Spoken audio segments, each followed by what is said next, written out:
வணக்கம். தமிழ் ஃபுட் கார்னரில் இன்னைக்கு வெஜிடபிள் அவல் உப்புமா பண்ண போகிறோம். வேகமாக 10 நிமிஷத்தில் செஞ்சிடலாம். இப்போ எப்படி பண்ணுறதுன்னு பார்க்கலாம். 1.5 கப் திக்கான அவலை இந்த ஜல்லடையில் சேர்த்துட்டு இதை ஜலிச்சுக்கலாம். இந்த மாதிரி அவலை நம்ம சலிச்சிட்டோம்னா அவலில் உள்ள சின்ன சின்ன தூசி ரவை மாதிரி உள்ளது இதெல்லாம் விழுந்துடும். இந்த மாதிரி சலிச்சுட்டு இந்த அவலில் கொஞ்சமாக தண்ணியை தெளித்து அதை ஈரம் பண்ணிக்கலாம்.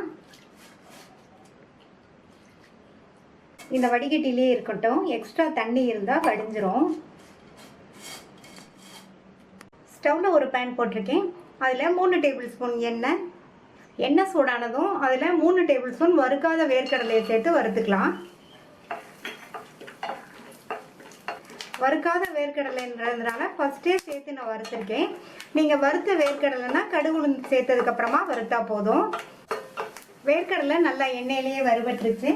இது கூட 1/2 டீஸ்பூன் கடுகு, 1/2 டீஸ்பூன் உளுந்து, 1/4 டீஸ்பூன் சீரகம்.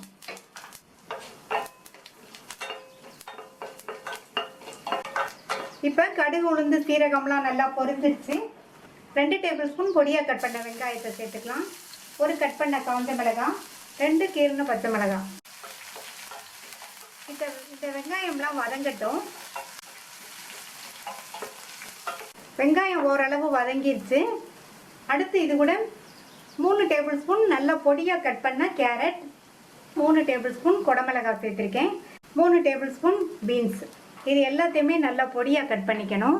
கூடவே கொஞ்சம் கருவேப்பிலையும் சேர்த்துருக்கிற அந்த காயெல்லாம் நல்லா வேகணும். அதுக்கு ஒரு 3 நிமிஷம் ஆகும்.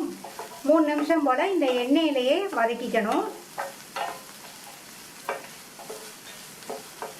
காய் எண்ணெயிலேயே வதங்கி ஓரளவு வெந்துருச்சு.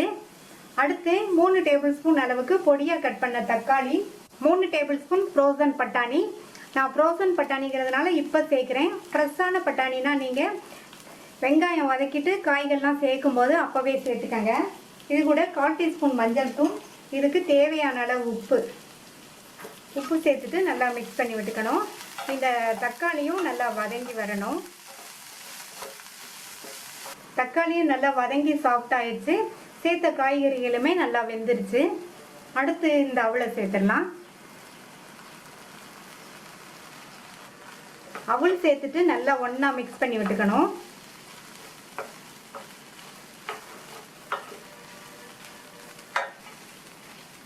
இதில் 1/4 கப் போல் தண்ணியை இந்த மாதிரி சுட்டியிலும் விட்டு இந்த மாதிரி நடுவுலையும் விட்டுருங்க. விட்டுட்டு மூடி வச்சிடலாம். ஸ்டவ்வை சிம்மில் வச்சுட்டு 4-5 நிமிஷத்துக்கு அப்படியே இருக்கட்டும். 3-4 நிமிஷம் ஆச்சு. சிம்லேயே தான் 3-4 நிமிஷம் இருந்தது. அவல் வெஜிடபிளோடு சேர்ந்து நல்லா இன்னுமே நல்லா சாஃப்ட் ஆயிடுச்சு. இதில் பொடியாக கட் பண்ணால் கொத்தமல்லி இலைகளை தூவிடலாம். நல்லா ஒரு தடவை மிக்ஸ் பண்ணி விட்டுட்டு ஸ்டவ் ஆஃப் பண்ணிடலாம். ஸ்டவ் ஆஃப் பண்ணிவிட்டு இதில் ஒரு 1/2 டீஸ்பூன் லெமன் ஜூஸ் சேர்த்துடலாம். இந்த மாதிரி லெமன் ஜூஸ் சேர்த்தோம்னா இந்த அவல் உப்புமா சாப்பிடும்போது லேசான புளிப்பு சுவையோட ரொம்ப நல்லாயிருக்கும். லெமன் ஜூஸ் சேர்த்து நல்லா ஒன்று போல் மிக்ஸ் பண்ணி விட்டுறணும். அவ்வளோதான், நம்மளுடைய சுவையான அவல் வெஜிடபிள் உப்புமா ரெடி ஆயிடுச்சு.